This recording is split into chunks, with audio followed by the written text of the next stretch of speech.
Shalom, saudaraku yang kekasih di dalam Tuhan kita Yesus Kristus. Renungan kita di hari ini atau renungan harian kita hari ini dengan judul Menjadi Benar dalam Pendirian. Menjadi benar dalam pendirian. Mari kita tunduk kepala dan kita berdoa. Ya Tuhan Allah Bapa kami dalam sorga, kami rindu mendengarkan suara-Mu melalui firman-Mu. Urapi kami dengan kuasa Roh Kudus-Mu, agar pekabaran ini boleh menjadi berkat di dalam kehidupan kami. Inilah doa kami, terpujilah nama-Mu ya Bapa, dalam nama Yesus kami berdoa. Amin. Sekali lagi, judul renungan harian kita hari ini yaitu Menjadi Benar dalam Pendirian. Yesaya 21 ayat 8 ayat tema kita hari ini yang berbunyi demikian.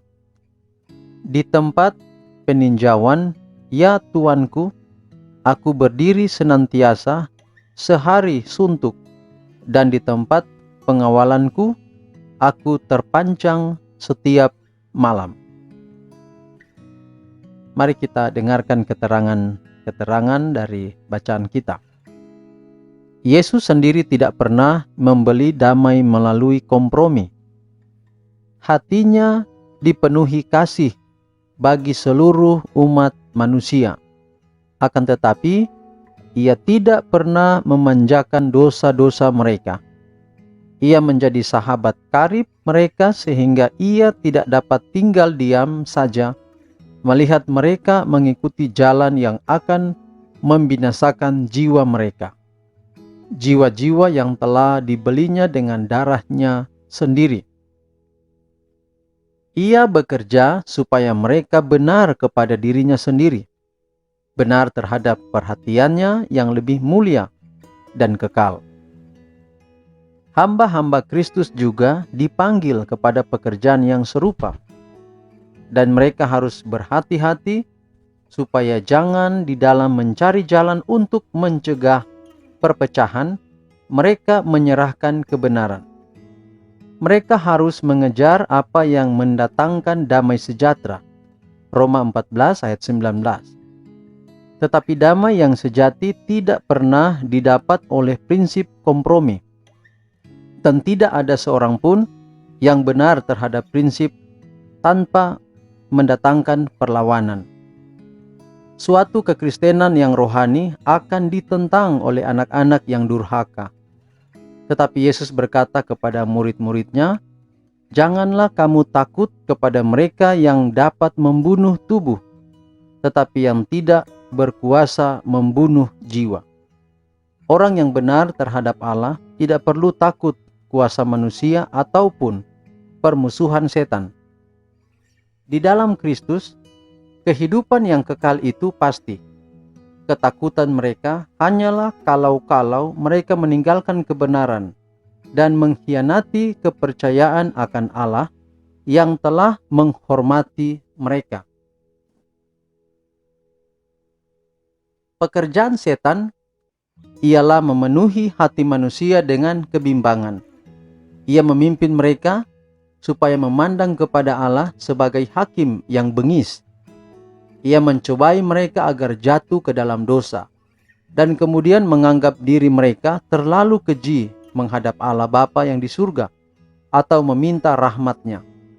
Tuhan mengerti semuanya ini.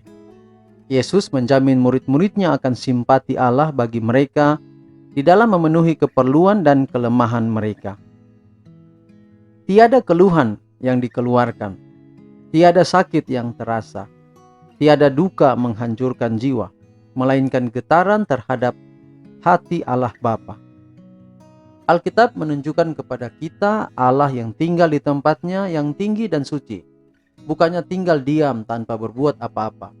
Bukan pula diam di tempat-tempat sunyi sepi, tetapi dikelilingi oleh 10.000 kali 10.000 dan berlaksa-laksa makhluk yang suci.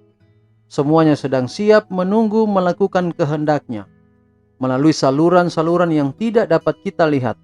Ia berhubungan dengan aktif pada setiap bagian kekuasaannya. Tetapi di dalam satu dunia yang seperti setitik noda ini, di dalam jiwa-jiwa yang untuknya ia telah memberikan anaknya yang tunggal untuk menyelamatkannya, perhatiannya dan perhatian segenap penghuni surga dipusatkan. Allah membungkukkan dirinya dari tahtanya untuk mendengar jeritan orang-orang yang tertindih. Kepada setiap doa yang tulus ia menjawab, "Di sini aku ada." Ia mengangkat orang yang sengsara dan yang tertindas.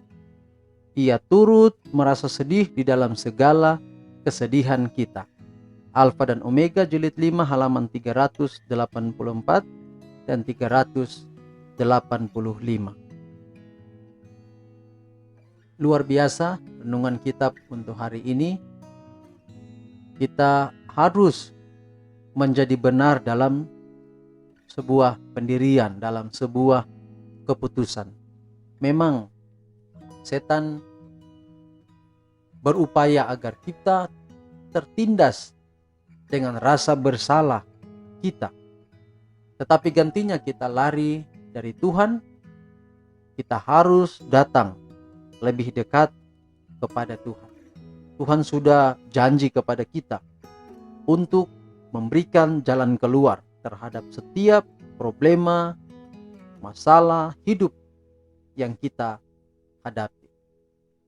Lalu di bagian yang berikut adalah di dalam hidup kita jalani setiap hari, kita harus memiliki kehidupan yang selalu berada di dalam Yesus. Dan Yesus menjamin, Yesus berjanji, apapun yang kita hadapi selalu, Tuhan tidak pernah meninggalkan kita. Dan pada akhirnya renungan kita hari ini katakan bahwa apapun masalah yang kita hadapi, jika kita ditindas dengan persoalan itu, pikiran kita berat untuk memikirkan hal-hal itu, di sana Tuhan mengangkat itu. Tuhan memberikan kelegaan. Tuhan meletakkan berkat-berkat yang ajaib dalam kehidupan kita semua. Tuhan kiranya memberkati kita, adalah doa dan harapan saya. Mari kita tunduk kepala dan kita berdoa. Bapa di sorga, terima kasih untuk pekabaran pada saat ini. Biarlah dapat menjadi berkat dalam kehidupan kami semua. Pimpin kami sepanjang hari ini, dalam semua aktivitas kami. Tuhan akan turut campur tangan, Tuhan akan selalu memberkati. Inilah doa kami ya Bapa, terpujilah nama Tuhan, ampunilah dosa dan kekurangan kami. Kami persembahkan hidup kami, doa ini hanya dalam nama anak-Mu Yesus Kristus, yang adalah Tuhan dan Juru Selamat kami. Amin. Shalom, selamat pagi, selamat beraktivitas, semangat pagi, selamat sepanjang hari ini, dan memiliki semangat yang datang dari Tuhan. Shalom.